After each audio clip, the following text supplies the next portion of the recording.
Hello friends, today we will discuss about rocks and minerals, which is chapter of class 5th. So let's start. The earth is full of rocks. हमारी जो अर्थ है वो कैसी है? Rock से ही बनी हुई है, फुल ऑफ रॉक्स, रॉक से भरी हुई है. All rocks are made of substances called minerals. और सभी रॉक्स जिस सब्सटेंस से बने हुए होते हैं उनको हम क्या बोलते हैं? Minerals. Minerals are the building blocks of earth's rocks. जो अर्थ की रॉक होती हैं उनकी बिल्डिंग ब्लॉक होती है कौन? मिनरल्स. अब ये बिल्डिंग ब्लॉक्स क्या होते हैं? तो building blocks is basic unit from which something is built. जैसे कि हम क्या बोल सकते हैं, कोई भी बिल्डिंग कैसे एक बेसिक यूनिट से बना होता है. उसमें स्मॉलेस्ट यूनिट क्या होती है किसी भी बिल्डिंग की? ब्रिक होती है ना. तो उसकी जो स्मॉलेस्ट यूनिट होती है ब्रिक. तो बिल्डिंग कोई भी बिल्डिंग की बिल्डिंग ब्लॉक क्या हो गई? ब्रिक. तो उसी तरह रॉक्स की बिल्डिंग ब्लॉक क्या होती है? मिनरल्स. तो मतलब मिनरल से मिलके क्या बनते हैं? रॉक्स.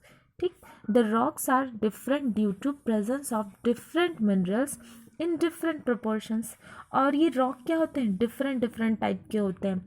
तो ये एक दूसरे से डिफरेंट कैसे होते हैं? Due to presence of different minerals in different proportions. किस वजह से?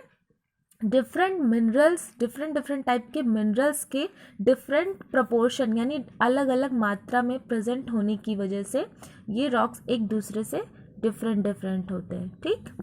Rocks and minerals both are very useful for our daily lives.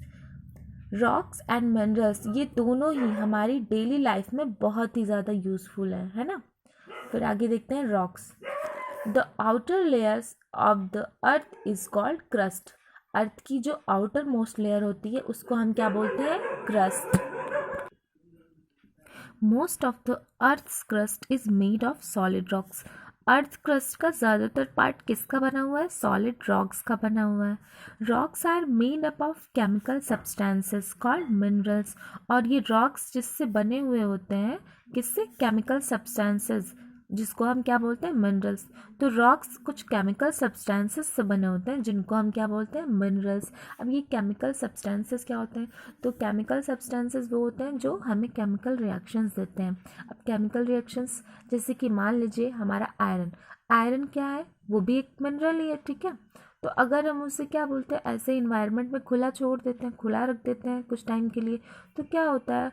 वो हमारे एटमॉस्फेयर में जो ऑक्सीजन प्रेजेंट होता है तो उससे केमिकल रिएक्शन कर लेता है. और रिएक्शन करने के बाद हम कुछ टाइम बाद क्या देखते हैं कि उस आयरन पे कुछ जंग लग जाती है ना. तो वो क्यों लग जाती? क्योंकि उसने केमिकल रिएक्शन किया. ठीक है. तो इस तरह से वो केमिकल सब्सटेंस हुआ. ठीक. तो आगे देखते हैं. Rocks may contain only one type of mineral or may have many mineral in them. तो रॉक क्या करता है? उसमें एक ही टाइप का मिनरल हो सकता है या फिर डिफरेंट अलग अलग टाइप के कई सारे मिनरल भी प्रेजेंट हो सकते हैं. Minerals are found in mixture called ores. और ये मिनरल्स नेचर में कैसे पाए जाते हैं? मिक्सचर के फॉर्म में पाए जाते हैं. ठीक है. जिनको हम क्या बोलते हैं? ओर. ठीक. Rocks are also present beneath the ocean waters. और रॉक्स जो हैं कहाँ प्रेजेंट होते हैं? ओशन वाटर, मतलब ओशन के वाटर के नीचे भी प्रेजेंट होते हैं बहुत सारे रॉक्स. ठीक.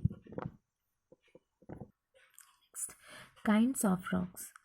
According to the formation of rocks and the quantity of minerals present in them, rocks are classified as igneous, sedimentary and metamorphic rocks.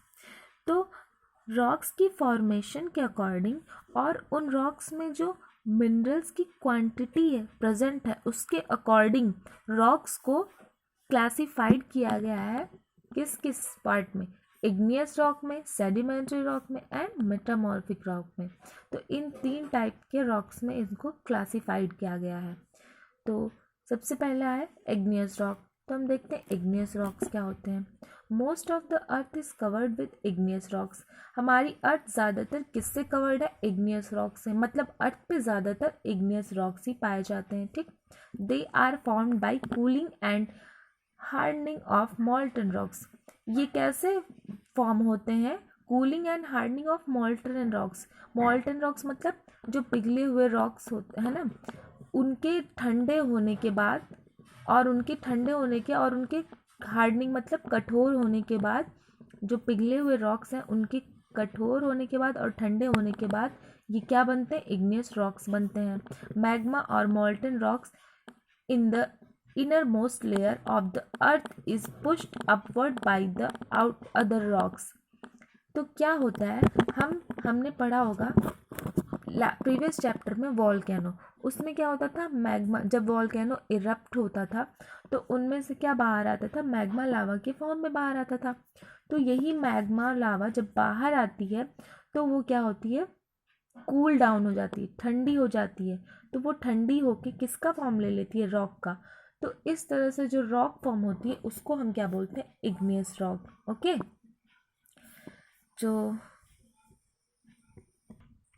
So magma और मॉल्टन रॉक्स, जो मैग्मा या फिर जो मॉल्टन रॉक्स, पिघली हुई रॉक है, वो क्या होती है, in the innermost layer, earth की इनर मोस्ट लेयर में प्रेजेंट होती of the earth is pushed upward by the other rocks.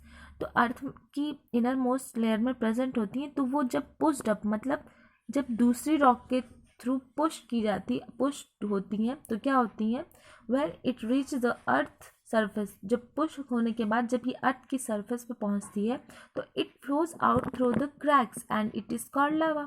तो क्या होती थी, वो जहाँ पे अर्थ सरफेस पे कहीं क्रैक मिलता था अर्थ पे, तो उससे ये बाहर निकल जाती थी, तो क्या बोलते थे उसको, लावा। मतलब कि वॉल्केनो से जो लावा इरप्ट होती है तो वो लावा इरप्शन के बाद some of the lava cools and hardens below the earth crust and form igneous rock।